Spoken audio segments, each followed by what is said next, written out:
Hello friends, स्वागत है आपके अपने YouTube channel online GK GS classes में। आज का क्लास जो है हिंदी के काव्य खंड का चौथा चैप्टर हम लोग जो है एक्सप्लेन करेंगे और बस आपकी अपनी भाषा में एक्सप्लेन करेंगे कि आपको फिर दोबारा याद करने की ज़रूरत नहीं पड़े। तो देखिए, छपय उस चैप्टर का नाम है। काव्य खंड का जो है ये चौथा चैप्टर है जिसका नाम है छपय और इसके राइटर हैं नाभा दास। अब ये सब छपय नाभा दास, ठीक है। तो अब इसका जो है हम थोड़ा लेखक परिचय जान लेंगे, उसके बाद इनके जो दो छपय है उनके बारे में हम आपको अपनी भाषा में याद करवाएंगे। तो देखे के मन करे तो शुरू से अंत तक देखिएगा, नहीं तो मत देखिएगा। चलिए, इनका जन्म जो है नाभा दास का जन्म 1570 में हुआ था, लेकिन ये कंफर्म नहीं है। ये 1570 जो है ये कंफर्म नहीं, ये लोगों ने, जो विद्वान लोग जो हैं उन्होंने अनुमान लगाया है कि उनका जन्म जो है 1570 में हुआ। इनका निधन के बारे में कोई पता नहीं है, लेकिन विद्वानों के अनुसार इनका निधन जो है लगभग 1600 ईस्वी में हुआ होगा, ठीक है, 1600 में। लेकिन जो है इनका जन्म 1570 में ऐसा अनुमान लगाया गया है। अब इनके जन्म स्थान के बारे में कहते हैं तो ये भी विद्वानों के द्वारा अनुमान लगाया ही है कि इनका जन्म जो है दक्षिण भारत में हुआ होगा, दक्षिण भारत में हुआ होगा। और 600 में कहा गया है कि इनके पिताजी के मृत्यु के बाद इन्होंने अपनी माँ के साथ जो है राजस्थान में प्रवास किया। यानी जैसे ही इनके पिताजी की मृत्यु हो गई वो जाकर जो है राजस्थान में रहने लगे। कौन? नाभा दास। लेकिन यहाँ पे एक प्रश्न ये होता है कि अगर एग्ज़ाम में आएगा सर तो हम क्या करेंगे? अगर एग्ज़ाम में आए कि नाभा दास जी का जन्म कब हुआ है, ऑप्शन में अगर 1570 है तो आपको वही टिक करके आना है 1570।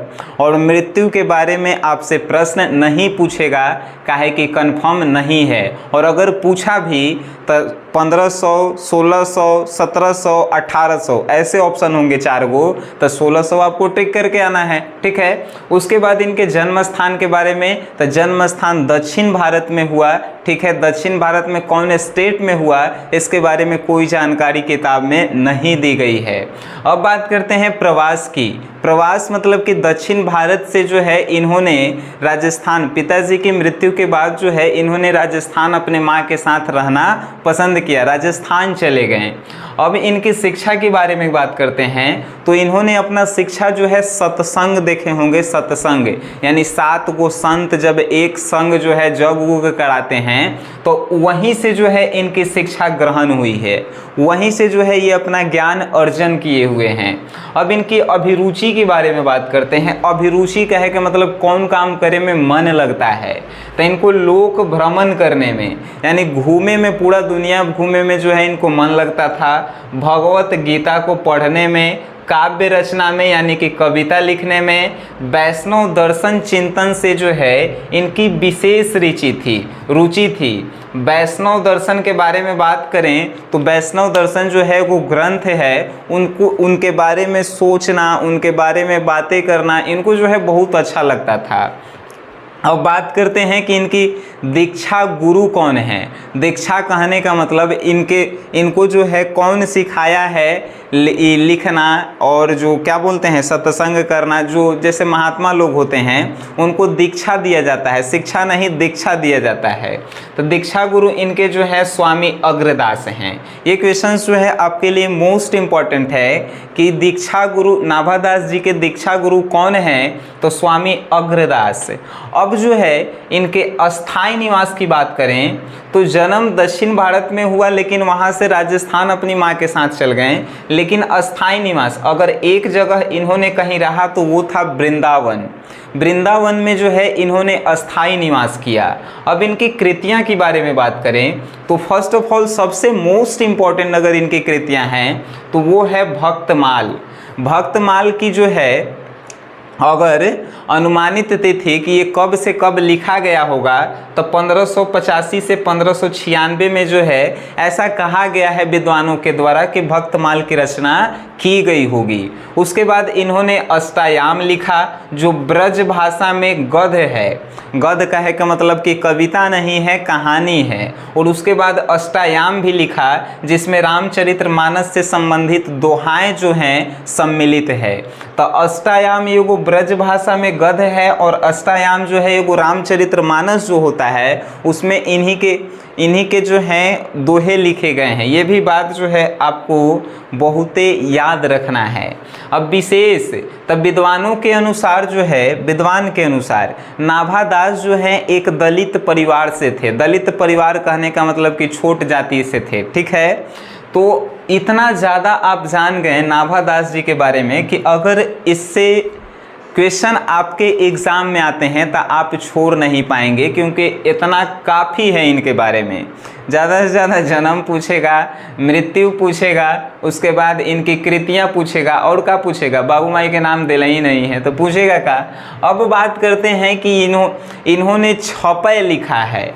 छपय का मतलब होता है 6 लाइनों का छंद, ठीक है। अगर देखिए 1 2 3 4 5 6 ये दोनों जो लिखा गया है वो 6 लाइन का ही है। और जब 6 लाइन का कुछ लिखा जाता है तो नाभादास ने उसका नाम दे दिया छपय। और वो अपन राइटर, तो राइटर के नाम नाभादास। अब हम लिखेंगे छपय तो सनी सर लिखाएगा कि नहीं, लेकिन नाभादास जी लिखें, विद्वान थे, हमने के कुछ आए उनके सामने, है कि नहीं। अब देखिए इसका जो है अर्थ हम आपको बताएंगे, और अर्थ यकीन मानिए आज के बाद कभी आप भुला नहीं पाएंगे। एक एक लाइन का अर्थ होगा। पहला जो है ये कबीर जी के बारे में कहते हैं, ठीक है। कबीर जो कवि हैं उनके बारे में ये छपे जो 6 लाइन का लिखा गया है, ये कवि कबीर के बारे में लिखा गया है। अगर इसका अर्थ लिखने के लिए आए तो आप क्या कहेंगे कि प्रस्तुत छपय जो है नाभादास जी द्वारा रचित कहाँ से, तो भक्तमाल से लिया गया है। ये सब जो है दोनों भक्तमाल से लिया गया है, जिसमें कबीर जी के बारे में प्रथम में व्याख्या किया गया है और दूसरा में जो है सूरदास जी के बारे में व्याख्या किया गया है। ये भी बात याद रखिएगा, पहला में कबीर, दूसरा में सूरदास। तो पहला भक्ति विमुख जे धर्म सो सब अधर्म करी गाए। यहाँ से भक्ति विमुख जे धर्म सो सब अधर्म करी गाए, योग यज्ञ व्रत दान भजन बिनु तुच्छ दिखाए। इतना आसान एक अर्थ है कि आप कभी नहीं है भुला सकते हैं। देखिए कैसे, भक्ति विमुख, विमुख मतलब होता है मुंह मोड़ना, ठीक है। तो भक्ति से जो मुख मोड़ता है वैसे धर्म सब जो है सब अधर्म के समान है। जो भक्ति से मुख मोड़ता है वो सभी धर्म जो है अधर्म के समान है। ऐसा कौन, तो नाभादास जो है कबीर जी के बारे में कहते हैं कि कबीर जी वो भक्ति के अलावा सभी धर्म जैसे कि हिंदू, मुस्लिम, सिख, ईसाई को अधर्म मानते हैं, ठीक है। आगे योग यज्ञ व्रत दान भजन बिनु तुच्छ दिखाए, यानी योग होखे, यज्ञ होखे, व्रत आप कर रहे हैं, दान दे रहे हैं, भजन दे रहे हैं, भजन गा रहे हैं, ये सब जो है तुच्छ है अगर आप में भक्ति नहीं है। यानी भगवान के प्रति भक्ति रखिए, और नहीं तो जो आप योग कर रहे हैं, व्रत करते हैं, भजन गाते हैं, दान देते हैं, ये सब जो है तुच्छ है, यानी कि नीच काम है अगर आप में भक्ति नहीं है तब। वही जो है कहते हैं भक्ति विमुख जे धर्म सो सब अधर्म करी गाए। भक्ति के बिना सब धर्म जो है अधर्म है। योग यज्ञ व्रत दान भजन बिनु तुच्छ दिखाए। योग यज्ञ व्रत भजन सब जो है तुच्छ काम है अगर आप में भक्ति नहीं है तो। ये कौन कहते हैं, नाभादास जी जो है कबीर जी के बारे में बताते हैं कि कबीर जी ऐसा मानते हैं। अब देखिए, हिंदू तुरक प्रमाण रमैनी सबदी साखी, पक्षपात नहीं वचन सबकी सब ही के हितभाषी।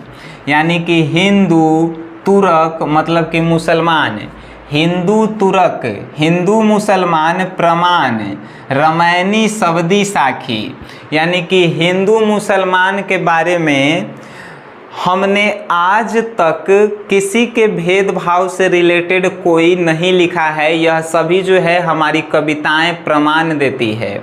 नाभादास जी कहते हैं कि कबीर की कविताओं से यह प्रमाणित होता है, प्रमाण मतलब प्रमाणित होता है कि उन्होंने हिंदू और मुस्लिम में कभी भी विभेद नहीं किया है। रमैनी शब्दी साखी, उन्होंने हमेशा सबके भलाई के बात किया है और हमेशा उन्होंने भक्ति की बात की है। ठीक है, अब देखिए आगे, पक्षपात नहीं वचन सबकी हित की भाषी, उन्होंने कभी पक्षपात नहीं किया है। पक्षपात कहने का मतलब कि मुंह देखा काम नहीं किया है। पक्षपात नहीं वचन, पक्षपात यानी उन्होंने किसी के पक्ष में जो है कोई वचन यानी कि बोला, वचन मतलब बोलना, उन्होंने किसी के पक्ष में कभी नहीं बोला है कि हिंदू है तो हिंदू के पक्ष में बोलेंगे, मुसलमान है तो मुसलमान के पक्ष में बोलेंगे। सभी के हित की भाषी, उन्होंने हमेशा सबके हित की बात की है, ना ही हिंदू की बात की है, ना ही मुसलमान की, ना ही कोनो सिख की। हमेशा जो है उन्होंने काची तो हमेशा सबके हित की बात की है, सबकी भलाई की बात की है। आरूढ़ दशा है जगत पे मुख देखी नाही भनी, कबीर कानी राखी नहीं वरना श्रम सट दर्शनी। कितना बढ़िया भाव से लिखते हैं कबीर जी, तनी समझिएगा। आरूढ़ दशा है जगत पे, आरूढ़ मतलब सवार होता है और दशा मतलब कि दशा होता है, दशा विचार को भी हम कह सकते हैं। जगत मतलब ये दुनिया होता है, तो ये जगत के कोई भी दशा जो है आरूढ़ मतलब कि सवार नहीं हुआ, किस पे? कबीरदास पे। कबीरदास जी पे जो है जगत का कोई भी प्रभाव नहीं पड़ा कि मुख देखी नहीं बनी, कि उन्होंने किसी का मुख पे जो है उसका बड़ाई किया हो। ठीक है, यानी दुनिया का कोई भी प्रभाव जो है उनको जो है यह मजबूर नहीं कर सका कि किसी के पक्ष में वो बात करें। उन्होंने मुख देखी नहीं भानी, मुख देखी बात उन्होंने आज तक नहीं किया है और ऐसा ना ही उनका किसी दुनिया का कोई भी बात का उन पे जो है प्रभाव पड़ा है। ठीक है, कबीर कानी राखी नहीं वरना श्रम सट दर्शनी, कबीर जो है किसी के बातों को नहीं रखे हैं। कानी मतलब कि कान जो होता है उस पे किसी की बातों को सुने नहीं है उन्होंने। कबीर कानी राखी नहीं, यानी कबीर जो है अपने कान पे जो है कौनो दुनिया के कोनो बात को सुने नहीं हैं। वरना श्रम सट दर्शनी, वरना श्रम कहे के मतलब कि 6 गो वर्ण 4 गो होता है, ब्राह्मण, क्षत्रिय, उसके बाद जो है वैश्य और एक होता है शूद्र। तो उन्होंने हमेशा इन चारों को माना नहीं है कि आप ब्राह्मण हैं, आप शूद्र हैं, आप वैश्य हैं या आप जो है क्षत्रिय हैं। उन्होंने कभी इन चारों में भेद नहीं किया है। सट दर्शनी, हिंदी में जो है एगो सट दर्शनी होता है जिसमें हिंदू को जो है 6 गो भागों में बांटा गया है कि कोनो जो है अमीर है तो अन्य रहेगा, गरीब है तो ऐसे रहेगा, उसे उसे। तो वो कबीर जो है आज तक सट दर्शनी का जो है नहीं व्याख्या किए हैं, यानी वो हमेशा जो है धर्म से अलग भक्ति की बात करते थे, ना कि किसी धर्म की पर्सनली बात करते थे। ठीक है, तो इसमें कबीर जी के द्वारा जो भी लिखा गया नाभादास द्वारा वो सभी जो है आपको मालूम चल गया कि कबीर जी कैसे थे, कबीर जी के बारे में नाभादास जी क्या सोचते थे। इन सभी का जो है PDF आपके व्हाट्सएप ग्रुप पे जो है भेजा जाएगा। ठीक है, चिंता नहीं करना है। लेकिन आपसे एक रिक्वेस्ट भी है सर कि आप लोग जो हैं इसका अपने से एक बार अपनी भाषा में लिख कर, जो व्हाट्सएप ग्रुप से जुड़े हुए हैं, लगभग जो है 250 से 300 लोग जो हैं व्हाट्सएप ग्रुप से जुड़े हुए हैं, वो सभी लोग जो हैं इसका अर्थ जो है हमें व्हाट्सएप करेंगे। ठीक है, उन सभी का जो है लाइव क्लासेस में प्रमाणित किया जाएगा, नाम लिया जाएगा। और जो नहीं जुड़े हैं उनके लिए नया बैच 1 सितंबर को स्टार्ट हुआ है। उसके लिए आपको नंबर है 960833 9424। इस पे जो है आपको सबसे पहले पेमेंट करना है। पेमेंट 101 रुपये हिंदी के लिए है और उसके बाद पेमेंट का स्क्रीनशॉट अपना डिटेल्स इसी नंबर पे व्हाट्सअप करना है। आपको जो है PDF प्रोवाइड किया जाएगा, जो छूट गया है वो सभी का PDF और क्लासेस साथ में आपको पर्सनली व्हाट्सअप कर दिया जाएगा। उसके बाद ग्रुप में जोड़ दिया जाएगा। जैसे जैसे पढ़ाई होंगे वैसे वैसे PDF जो है आपको प्रोवाइड किए जाएंगे। इंटरेस्टेड हैं, आपको ट्रस्ट है तभी जुड़िएगा, नहीं तो कोनो चिंता करे वाला बात नहीं है। चलिए आते हैं नेक्स्ट में। ये जो है दूसरा छपा है, ये जो है सूरदास जी पे जो है लिखा गया है, ठीक है। तो अगर इसका हम लोग भावार्थ लिखते हैं तो कैसे लिखेंगे कि प्रस्तुत छपय जो है नाभादास जी द्वारा रचित भक्तमाल से संबंधित है, जिसमें सूरदास जी के बारे में जो है व्याख्या किया गया है। अब आइए इसको समझते हैं। उक्ति चौज अनुप्रास वर्ण अस्थिति अति भारी। उक्ति मतलब होता है तरकीब, तरीका, चौज मतलब होता है चमत्कार और अनुप्रास मतलब अनुप्रास। तो ये वर्ण अस्थिति अति भारी, यानी कि इसमें नाभादास जी कहते हैं कि सूरदास जी की जो कविताएं होती हैं उनमें उक्ति देखने को मिलती है, चमत्कार देखने को मिलती है, अनुप्रास देखने को मिलती है और उनकी कविताएं उक्ति चौज अनुप्रास से जो है अति भारी होती है, यानी कि बहुते जो है अच्छा लगता है उनकी कविताओं को सुनकर। वचन प्रीति निर्वही अर्थ अद्भुत तुकधारी। वचन प्रीति निर्वही, वचन मतलब जो बोली होता है वो, प्रीति मतलब प्रेम और निर्वही मतलब कि निर्वाह करना, शुरुआत करना। तो जिस प्रकार सूरदास जी अपनी कविताओं की शुरुआत प्रेम के साथ करते हैं, अर्थ अद्भुत तुकधारी, जिस प्रकार सूरदास जी अपनी कविताओं का जो है शुरुआत प्रेम के साथ करते हैं, उसी प्रकार उसका अंत भी करते हैं।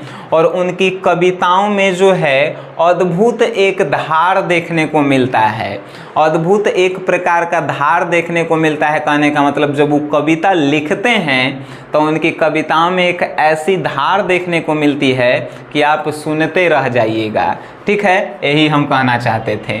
उक्ति चौज अनुप्रास वर्ण उपस्थिति अति भारी, वचन प्रीति निर्वही अर्थ अद्भुत तुकधारी। सूरदास की कविताओं में जो है उक्ति चौज अनुप्रास, इन सभी से उनकी कविताएं जो है अति भारी होती है और वे जो है अपने कविताओं की शुरुआत प्रेम के साथ करते हैं और उनकी कविताओं में जो है एक अद्भुत धार देखने को मिलती है। प्रतिबिंबित दिव्य दृष्टि हृदय हरि लीला भासी, जन्म कर्म गुण रूपी सबही रसना प्रकाशी।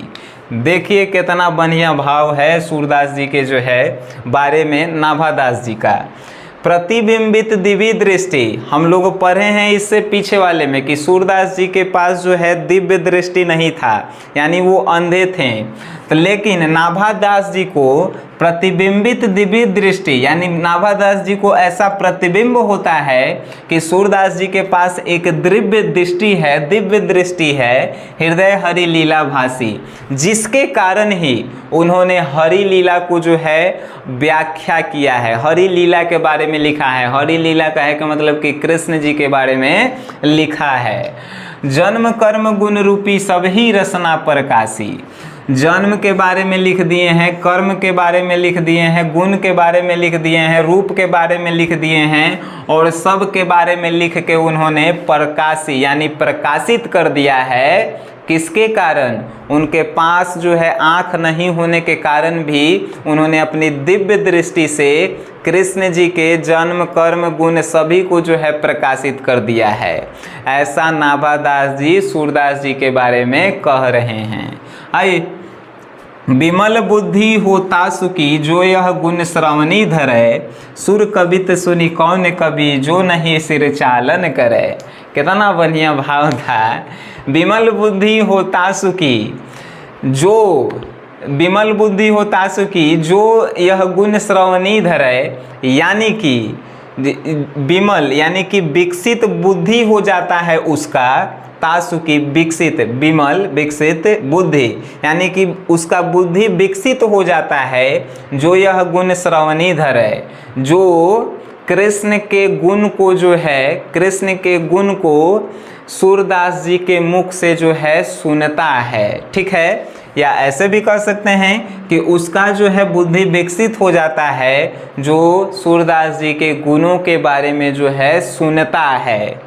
सुर कवि ते सुनी कौन कवि, सुर ऐसा दुनिया में कौनो कवि नहीं है जो नहीं सिर चालन करे। सुर कवि ते सुनी कौन कवि, यानी कौनो ऐसा कवि नहीं है जिन्होंने सूरदास की कविताओं को सुनकर जो नहीं सिर चालन करे, अपनी हामी नहीं भरा है, यानी कि हाँ में सिर नहीं हिलाया है, सिर चालन करे। यानी कि दुनिया में ऐसा कौनो कवि नहीं है जिन्होंने सूरदास जी की कविताओं को सुनकर अच्छा नहीं, हामी नहीं भरा है। कहे का मतलब कि हमनियों के बाबू माई से कहानी सुनते हैं तो हाँ हाँ बीच में करे पड़ता है, तो उसी प्रकार दुनिया में ऐसा कोनो कवि नहीं है जिन्होंने उनकी कविताओं को सुनकर हामी नहीं भरा है। सिर चालन करना मतलब कि सिर ऐसे ऐसे नहीं किया है। ठीक है, अब एकरा जो है आप कभी भूल सकते हैं सर, अगर भूल भी गए तो एक बार रिपीट कर दीजिएगा, इस वीडियो को दोबारा देख लीजिएगा, आप जो है एक्सपर्ट बन जाएंगे इस चैप्टर में। छपे जो नावादास जी के द्वारा लिखा गया है। और हम आपसे जो है थोड़ा सा नाराज इसलिए हैं काहे कि आप लोग रियल में सीरियस में पढ़ाई नहीं कर रहे हैं। पढ़ाई का मतलब होता है कि आपको जो होमवर्क दिया गया है, जैसे हमने कहा कि इसका जो है आप अपनी भाषा में पहले अर्थ हमको लिख कर भेजिए कि कितना आप समझे हैं, बिना कोनो नेट के सहायता लिए हुए। ये नहीं कि वीडियो थी दूसर के वीडियो देख के आकर जो है लिख ले लेंगे, चाहे कोनो के किताब में से जो है कॉपी कर लेंगे, ऐसा नहीं। ऐसा करने से आप हमें दिखा रहे हैं कि हम पढ़ रहे हैं, लेकिन आपको याद नहीं हो रहा है। ठीक है, तो सच्चा जो है पढ़ाई का मतलब वो क्या है कि सत्यवादी बनिए, सच्चा से पढ़ाई कीजिए, नहीं तो हमको दिखा के आप कुछ नहीं कर पाएंगे। आपका कोनो जो है रिजल्ट देखेगा, ये नहीं देखेगा कि आप व्हाट्सएप पे डेली भेजते थे बढ़िया लिख के, आप गलते लिखिए लेकिन अपने मन से लिखिए। हम यही चाहते हैं, और रेगुलर पढ़िए, मज़ा आएगा। वीडियो देखे हैं तो शेयर कीजिए, एगो आपका काम है कि आप देखे हैं तो दूसरों तक शेयर कीजिए कि लोग जो हैं इसको सीख सकें कि पढ़ाई को ऐसे भी हम लोग पढ़ सकते हैं। और वीडियो देखें उसके लिए धन्यवाद।